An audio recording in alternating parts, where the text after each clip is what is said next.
depuis le début de l'enseignement de l'architecture, cette dimension internationale a toujours existé. Et en fait, l'esprit, disons, de l'internationalisation, c'est d'ajouter en quelque sorte, de compléter par ce qui se fait de mieux ailleurs, la formation de nos étudiants.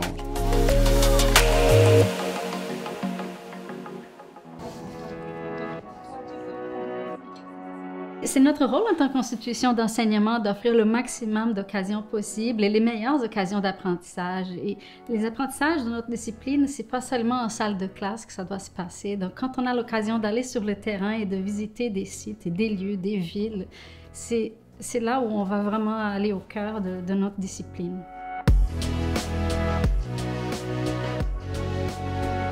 Alors l'école a mis sur pied un programme international d'échange. Ça consiste en fait à permettre à des étudiants de séjourner pendant 1 an dans une école à l'étranger. Ces différentes écoles avec qui nous avons des partenariats sont des écoles qui ont très bonne réputation, avec qui nous avons développé des ententes. Et puis par exemple, je peux citer les hauts lieux, disons, de l'enseignement de l'architecture, comme l'école d'architecture à Lausanne, également l'école technique à Barcelone, qui est une des grandes écoles. Donc une quinzaine d'écoles à travers le monde. On est fiers d'avoir ces écoles comme partenaires, et je pense qu'ils sont fiers de nous avoir aussi comme partenaires. J'ai fait un échange en Suisse, à Lausanne, que j'ai vu les montagnes et je suis tombé en amour. Moi, j'ai vraiment 2 passions, donc l'architecture et tout ce qui est voyage. On m'a prévenu que c'était une école qui était difficile et demandante, mais on m'a toujours encouragé, soutenu dans mes démarches. Je sais que c'est pas original, mais vraiment sortir de sa zone de confort, puis de foncer, de voir ça vraiment comme une aventure. En tant que futur architecte, de juste s'ouvrir sur le monde, de voir autre chose que notre petit chez nous, c'est quelque chose qui, selon moi, est essentiel. Les architectes ont un langage commun qui est celui de créer des espaces, de créer des lieux pour la vie humaine. Mais cette vie humaine est riche et diversifiée à travers le monde.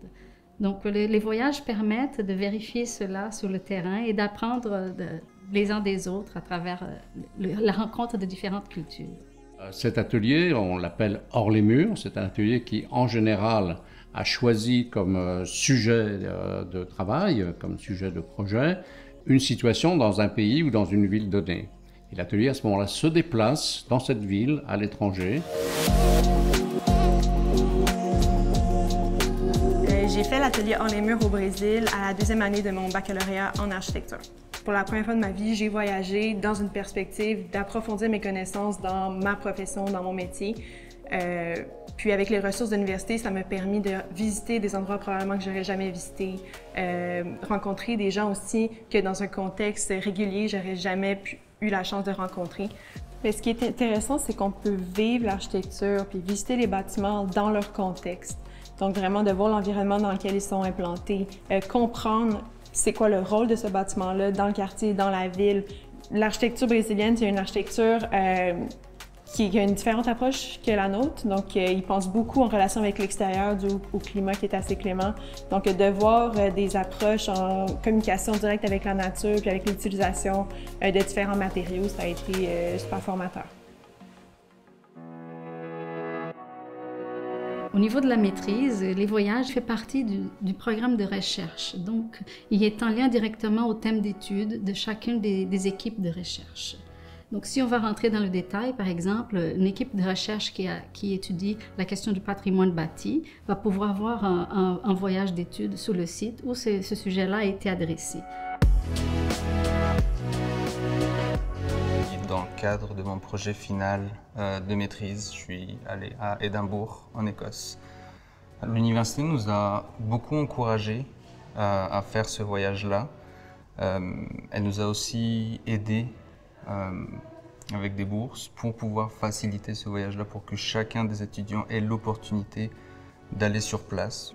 Parmi les 4 tuteurs, il y avait Claudine Dehom, qui est professeure à l'Université de Montréal, et 3 professionnels spécialistes qui nous ont accompagnés, qui nous ont montré comment travailler, comment faire une visite de site. Il n'y a rien de mieux comme expérience que de pouvoir voir, visiter, découvrir un lieu encadré par quelqu'un expert dans cette matière-là.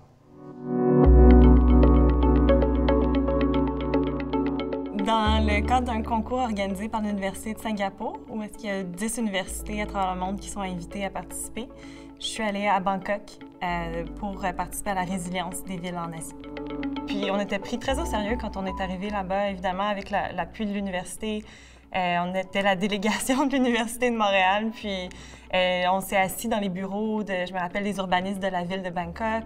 Les gens avaient vraiment envie d'entendre notre point de vue occidental, puis d'avoir des yeux nouveaux, si on peut dire, sur leurs problématiques à eux. Puis les premières années d'architecture, on est beaucoup dans le bâtiment, puis tranquillement, on migre vers des échelles plus grandes. Puis ce voyage-là, ça nous a permis un peu de voir un peu ce que l'architecture peut apporter, pas juste au bâtiment, mais à la ville au complet, à nos communautés. On peut avoir des grands impacts comme architecte. Donc oui, ça nous a ouvert les yeux là-dessus, certainement.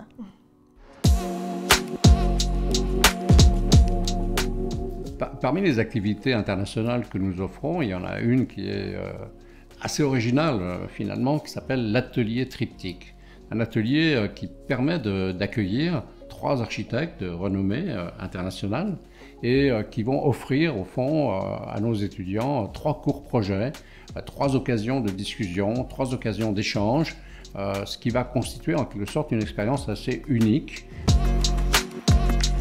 Montréal en soi, c'est déjà, disons, une métropole, on va dire métropole monde.